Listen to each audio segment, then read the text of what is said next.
Thanks, Alicia. Well, it is out with the old and in with the new golden age of Las Vegas. In the 1990s, the Valley saw growth like it had never seen before.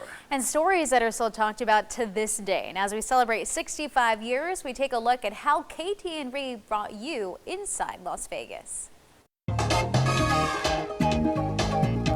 It's such a news town. It's really a news town. We had an increase in everything in the 1990s. We were right in the golden age of Las Vegas. 5, 4, 3, 2, 1, fire. This is when the dunes imploded, is when the Strip really started taking off. All the casinos were now building there. And when I moved here, the Luxor, like a quarter of the pyramid was built, or was being built. Treasure Island was being built, and the MGM Grand was being built. There it is. History. Hey, there we are.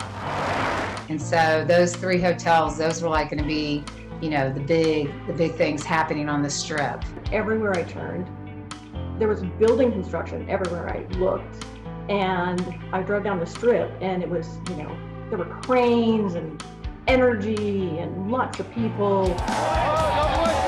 People were coming there in droves. I mean, they were averaging sometimes, I think, 2,000 and 3,000 new residents a month at the time. You had new development. You had neighborhoods that were popping up in the middle of nowhere. You had dirt lots that all of a sudden were becoming Summerlin. You had Green Valley being developed and planned. You had North Las Vegas starting its sprawl. You had 18 to 20 schools being built here every year and a half to 2 years. That was unheard of. It's still unheard of. You just don't do that. But they had to meet the demand of population moving in. It was like the perfect economic storm. And along with it comes a lot of problems. So you have people coming here, rolling the dice, leaving everything they know to try and find, you know, their new home in the middle of the desert. There's no place like home, especially Las Vegas. So you have the challenges of road construction going on everywhere. Back to the scene, marked with bullet casings. You had crime on the increase, sadly. You had the more demands for all of the utilities. Las Vegas utility rates are below the national average and rank in the middle among Western metropolitan areas.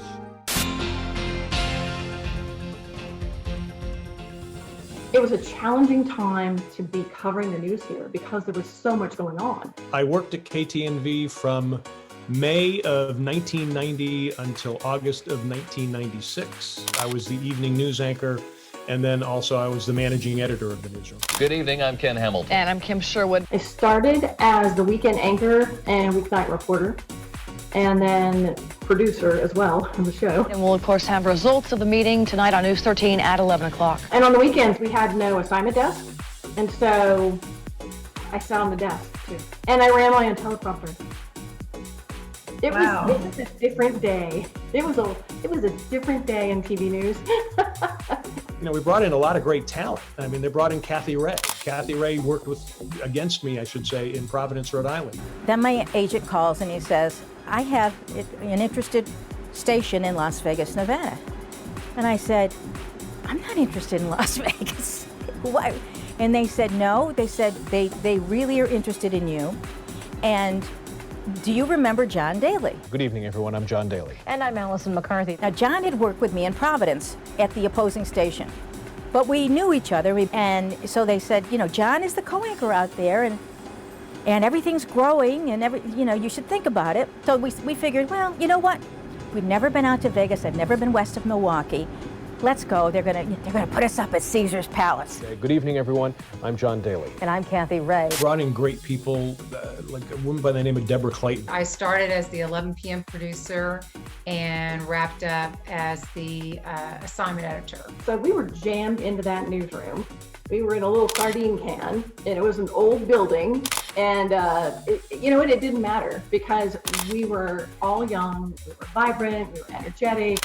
What we really thrived on was great live coverage. So when something happened, if something bad happened on the Strip, or something that, an accident or a storm or something going on, we really made sure we were the best at it. She joins us with the latest. Alyssa. Kathy, we've just been told that police do have a man in custody. I remember when Steve Wynn's daughter was kidnapped. The former homecoming queen remains in seclusion with her family while police track down leads, and police say there are many leads to be tracked down. For instance, the speed at which the whole kidnapping, money exchange, and release happened seemed to surprise police. I started in March, and then I think it was June when it was the whole O.J. Simpson thing. We started with that. To talk about jumping into a major story. News from the O.J. Simpson murder case moved to Maryland today, where a lab conducted DNA testing on blood found at the murder scene. And we would have, on every night we would have, our experts come in, and we followed it very closely. I remember is the Rodney King riots. I finished the 6 o'clock newscast and I came off the set, and I where the feed monitor was for the national feed and the Los Angeles feed was right as I came off the set. So I just happened to look at it and see, and I'm seeing the rioting, all the rioting happening. Of course, we had Tupac. Tupac Shakur was sitting in the passenger side of this black BMW when someone opened fire. Shakur was shot at least 4 times. The driver, record executive Marion Knight, was grazed in the head. And the interesting thing about Las Vegas was that almost every national story always had a local angle. And it was just a matter of time for us. We were thoroughly engaged in trying to cover the news of the day and make sure that it represented, exactly what was going on, and gave the citizens of Las Vegas and Clark County the news that they needed to know, because this was such an unusual time for a city. I think what people don't understand is when they see an anchor sitting up there, they think, oh, that person's doing it, that person wrote the story, that person, is totally, there's nobody else involved with anything.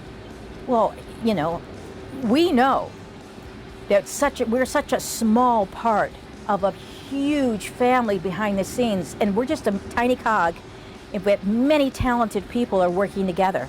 And that I couldn't do my job if I didn't have, talented producers, directors talking in my ears. Well, it certainly is a wet night across the valley as the rain continues to really soak the desert. Now I look at it and it's like, wow, I really got to, participate in the history of Las Vegas and literally participate in it because, a lot of things have changed as far as what TV personalities and employees are allowed to do. But we went to every single hotel opening.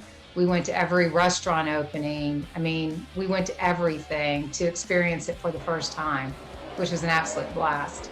We laughed in the newsroom a lot. Honestly, I was just, to me, Channel 13 was a family, and still is a family. Wow. Brings back the memories. I either worked with or across the street from all of those people. That is so. How long were you here in Las Vegas before you retired and then came back to us I started in here? '85. Wow. So yeah, I worked with Deborah Clayton at Channel 3 and on and on. I love this. And now you get to sit next to me here on Channel 13. You couldn't escape the news. We love it, and we love that you're back with us here on Good Morning Las Vegas. Here. Go Dave, high five one more time. You can keep learning about the KTNV family and how we covered the biggest stories in the Valley over the decades all month long. And tune in for our 65th anniversary special. That's Friday, May 28th at 10 p.m. right here on Channel 13 and on your favorite streaming device.